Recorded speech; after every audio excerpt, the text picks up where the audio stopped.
Friends, बहुत बहुत स्वागत है मेरे YouTube चैनल लैबटेक कुमोद पर। आज मैं आपको आरआरबी पैरामेडिकल के बारे में डिस्कस करेंगे कि कैसे प्रिपरेशन करें और कैसे हम उस एग्ज़ाम में अपीयर हों। तो अभी आप लोगों की तैयारी कैसी चल रही है?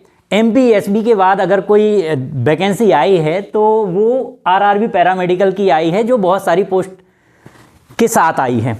अब आपका होता क्या है कि जब भी हम इंडिविजुअल पोस्ट के लिए या इंडिविजुअल इंस्टीट्यूट्स के लिए फॉर्म भरते हैं तो उसमें ज़्यादा एप्लीकेंट अप्लाई नहीं करते हैं, जैसे निम्हांस हो गया, जिपमर हो गया। लेकिन जब बल्क में पोस्ट आती हैं, चाहे वो एम्स की हो कॉमन एग्जाम, और चाहे एमपी एनएचएम की हो या एमपीएसबी की हो या आरआरबी पैरामेडिकल की हो, तो आपका एक कंपटीशन भी बढ़ जाता है। अब इस कंपटीशन में आप अपने आप से कैसे बेहतर करें? आपको किसी दूसरे से कंपटीशन नहीं करना, खुद से आप कैसे बेहतर करें और आपके लिए एक पोस्ट कैसे रिजर्व हो, तो इसी के बारे में डिस्कस करेंगे।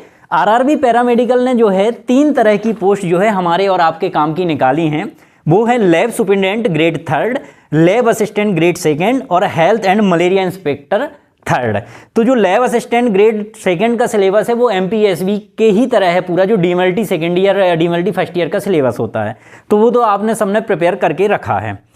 और लैब सुपरिटेंडेंट ग्रेड 3 जो कि लैब सुपरिटेंडेंट है, तो थोड़ा सा ये हाई लेवल है comparison to lab assistant grade 2। अब वो सारी चीज़ें तो आपको पूरा पीडीएफ में मिल जाएगा, क्या सिलेबस है क्या सिलेबस नहीं है। अब नंबर ऑफ पोस्ट आपको थोड़ा सा आपको बता देते हैं कि लेबोरेटरी सुपरिटेंडेंट की 27 पोस्ट हैं, लेबोरेटरी असिस्टेंट 94 पोस्ट हैं, हेल्थ एंड मलेरिया की 126 पोस्ट हैं। और जैसे ही उसका 17 अगस्त को नोटिफिकेशन आएगा डिटेल्स वाला, अभी शॉर्ट नोटिफिकेशन आया, मैं उसको आपको एक वीडियो बनाऊंगा और अपलोड करूंगा। तो हम इन तीनों पोस्ट को या इंडिविजुअल 1 बाई 1 पोस्ट को कैसे डिवाइड करें और कैसे हम स्टेप बाय पॉइंट उसको रीड करें और मेमोराइज करें अपने दिमाग में। तो सबसे पहले हम क्या करते हैं, टेक्निकल और नॉन टेक्निकल 2 भाग में डिवाइड कर देते हैं।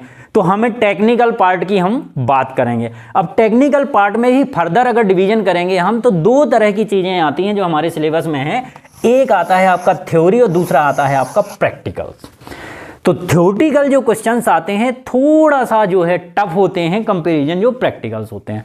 प्रैक्टिकल्स में क्या करना है, आपको सिली मिस्टेक्स को मिनिमाइज करना है। क्यों? क्योंकि आप जो थ्योरी में पढ़ते हो उसी का आप प्रैक्टिकल करते हैं, चाहे वो आपका हिस्टोपैथोलॉजी हो, चाहे साइटोपैथोलॉजी हो, क्लिनिकल पैथोलॉजी हो, माइक्रोबायोलॉजी में कल्चर हो, और आपका बायोकेमिस्ट्री में कोई ऐसे टेस्ट हो, वो आप प्रैक्टिकली करते हैं। तो वो आपके दिमाग में चलता रहता है, क्योंकि थ्योरी हमने पढ़ी थी डीएमएलटी के टाइम पे। अब हम उसको धीरे धीरे भूल गए हैं, क्योंकि ये कंटिन्यू कोई पोस्ट नहीं आ रही हैं, तो हम सोचते हैं कि जब पोस्ट आएंगी तब पढ़ेंगे, और अब पोस्ट आ गई हैं तो आपको पढ़ाई चालू कर देना चाहिए। कम समय में आप कैसे अपीयर हों आप एक पोस्ट के लिए।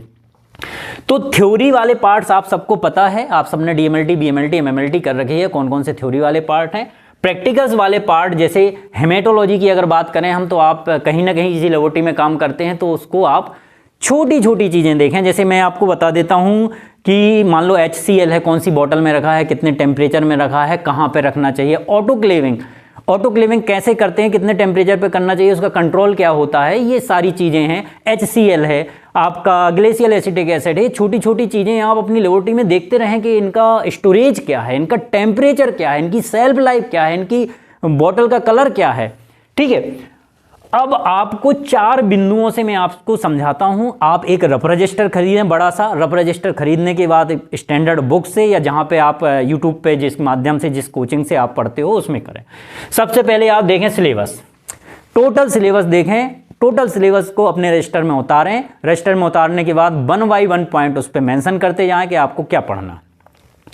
नोट्स, पॉइंट्स बाई पॉइंट्स, जो नोट्स आप शॉर्ट नोट्स प्रिपेयर करते हैं, ये बहुत काम आते हैं। सपोज आपने कॉम्पोजिशन ऑफ ब्लड पढ़ा, कॉम्पोजिशन ऑफ ब्लड में आपने पढ़ा कि ब्लड का पीएच कितना होता है, ब्लड का स्पेसिफिक ग्रेविटी कितना होता है, ब्लड में फॉर्म्ड एलिमेंट्स कितने होते हैं, ब्लड में जो प्लाज्मा होता है वो कितना % होता है, प्लाज्मा में कौन कौन सी चीज़ें आती हैं, जैसे फिब्रिनोजन हो गया, आपका एल्बुमिन हो गया, ग्लोबुलिन हो गया, हार्मोन्स हो गए, ये सारी चीज़ें हो गई। तो इनको आप एक अपने रफ रजिस्टर में शॉर्ट नोट्स बनाएं और पॉइंट बाय पॉइंट बनाएं अकॉर्डिंग टू टॉपिक।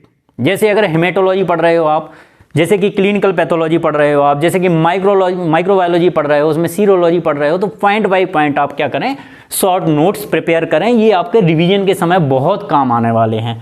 फिर MCQS। अब MCQS क्या हूँ, MCQS इसलिए आपको ज़रूरी होता है आपको सॉल्व करना, कम से कम 1000 to 5000 MCQS आप सॉल्व करें। उससे क्या हो जाता है, आपको कुछ जो सिली मिस्टेक्स होने के चांसेस रहते हैं, कई ऑप्शन ऐसे रहते हैं कि वो एक जैसे होते हैं, तो जो सिली मिस्टेक्स के मिनिमाइज करने के चांसेस होते हैं वो बहुत आपके बढ़ जाते हैं। आपकी जो क्षमता है सॉल्व करने की वो बढ़ती है। आप किसी भी 3 ऑप्शंस को एलिमिनेट कर सकते हो। कई ऑप्शन ऐसे आते हैं कि आपको 2 लगते हैं कि हो ना हो ये 2 ऑप्शन एक जैसे लग रहे हैं, तो कैसे एलिमिनेट करें। तो जब नंबर ऑफ MCQS आप जितने ज़्यादा आप सॉल्व करेंगे, जितनी ज़्यादा आप स्टडी करेंगे उसमें, तो ये आप कर पाओगे। साथ ही साथ किसी भी MCQS में 4 ऑप्शन आते हैं, तो ऐसा नहीं है कि आपने अगर एक MCQS आपने सॉल्व किया तो एक ही क्वेश्चन तैयार हुआ, नहीं दोस्तों, इसमें कम से कम 4 होते हैं। किस तरह से क्वेश्चन पूछे जाते हैं वो आपका ब्रेन आपका धीरे धीरे डेवलप होता है जब आप कोई चीज़ करते हैं। तो ये हो गया MCQS। अब जब ये तीनों चीज़ें आपने रीड कर ली तो फिर रिवीजन कैसे करें। अब रिवीजन के लिए आपको ये तीनों चीज़ें जब रीड कर ली हैं तो रिवाइड करना है।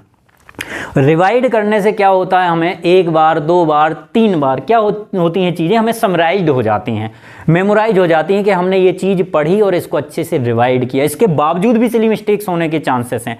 तो इसके लिए मैं एक आपको अलग सा तरीका बताता हूँ। आपको सारा सिलेबस पढ़ना है वो अच्छी बात है, आप सब पढ़ते ही हैं, चाहे MPSB की बात हो या किसी चीज़ की बात हो। आपको क्या करना है, 3 या 4 पेज आपको रोज पढ़ना है। और किसके पढ़ना है, आपको सिलेबस को छोड़ के, चाहे आप विवेकानंद जी को पढ़ लीजिए, डॉक्टर कलाम को पढ़ लीजिए, गीता की एक पेज पढ़ लीजिए। उससे क्या होता है कि आपका जो दिमाग है वो फ्रेश होता है और आपको किसी भी चीज़ों को जानने की जिज्ञासा ज़्यादा होती है और वो सारी चीज़ें दिमाग में बैठ जाती हैं, याददाश्त में आपके बैठ जाती हैं। तो जब आपको कंप्यूटर बेस्ड एग्जाम देने जाते हो तो वो सारी चीज़ें आपके दिमाग में आ जाती हैं, उसमें सिली मिस्टेक्स होने के चांसेस कम होते हैं। यकीन मानिए दोस्त, ऐसा करके देखिए, फिर आप मिलिएगा मेरे से, मैं आपको बताऊंगा कि आपने कितनी ग्रोथ की है। और मैं एक चीज़ और बताऊंगा आपको कि अब सारी चीज़ें भूल जाओ आप, कठिन परिश्रम, अनुशासित जीवन, आप 2-3 महीने भूल जाओ कि आप ये कर रहे हो वो कर रहे हो। मोबाइल से भी दूरी बना लो। मोबाइल सिर्फ तब यूज करो जब आपको कोई चीज़ PDF रीड करना है, किसी की कोचिंग पढ़नी है, और मैं तो कहता हूँ ज़्यादा से ज़्यादा बुक्स से पढ़ो, क्योंकि उससे अच्छी चीज़ तो कुछ हो ही नहीं सकती है। तो ये सारी चीज़ें आप अभी से प्रिपेयर कर लें, और ये पूरा अगर आपने कर लिया तो 100% मैं गारंटी देता हूँ कि आपकी अपनी एक पोस्ट कहीं नहीं गई है। क्योंकि लंबे समय के बाद 2019 के बाद ये RRB पैरामेडिकल की वैकेंसी आई है। इसके बाद हो सकता है संभवतः कि MP NHM की वैकेंसी आए, और ये भी हो सकता है कि MPSV की वैकेंसी 2025 में आए। तो अगर क्या होता है कि हम इजी टॉपिक पहले पढ़ें। क्यों पढ़ें इजी टॉपिक? आपका मन लगना चालू हो। आपको एक पहाड़ जैसा सिलेबस दे दिया जाए, आपने बहुत दिन से तैयारी नहीं की है, तो आपको लगता है ये क्या हो गया, कैसे हम करें। तो घबराना बिल्कुल भी नहीं है। आप सबसे पहले जो आपको लगते हैं कि आपके लिए टॉपिक जो है इजी है, या आपको उसमें इंटरेस्ट आ रहा है, अच्छा लग रहा है, हेमेट पढ़ने में अच्छा लग रहा है, आपको क्लिनिकल पैथोलॉजी पढ़ने में आपको अच्छा लग रहा है, आपको माइक्रोबायोलॉजी पढ़ने में अच्छा लग रहा है, आपको histopathology, cytopathology, immunohaematology, serology, advance serology पढ़ने में अगर आपको अच्छा लग रहा है तो आप वो पढ़ें। क्यों? क्योंकि उससे आपका दिमाग जो है रिफ्रेश होता है। आपको लगता है well begin the half done. एक इंग्लिश में कहावत है कि अगर अच्छी शुरुआत करी जाए तो आधा तैयार वैसे ही हो जाता है। तो मैं तो कहता हूँ आप इजी टॉपिक पहले उठाएं, फिर जो थोड़े उससे टफ हैं वो उठाएं, और जो सबसे ज़्यादा टफ हैं वो लास्ट में उठाएं। फिर इसका उल्टा कर दें।